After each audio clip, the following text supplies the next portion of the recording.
ရဲ့ချစ်ရသူကိုယ်တိုင်ရဲ့အဆုံးဖြစ်ပါ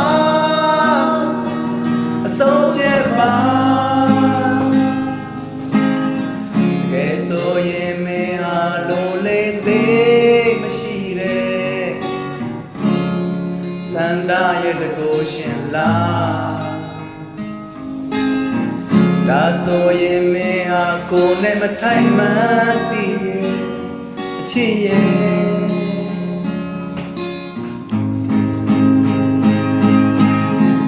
ယုံနိုင်အောင်ပဲသူဖြစ်စီနေပြီရောက်သေးတဲ့ချစ်လမ်းကြီးကို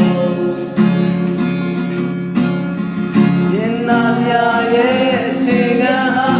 ကိုယ်တိုင်ရဲ့အဆုံးဖြစ်ပါ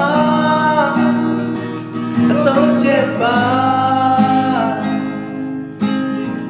ကဲဆိုရင်မင်းဟာလိုလေးသေးမရှိတဲ့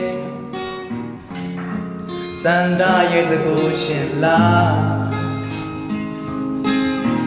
ဒါဆိုရင်မင်းဟာကိုယ်နဲ့မထိုက်မှန်းသိချစ်ရဲ့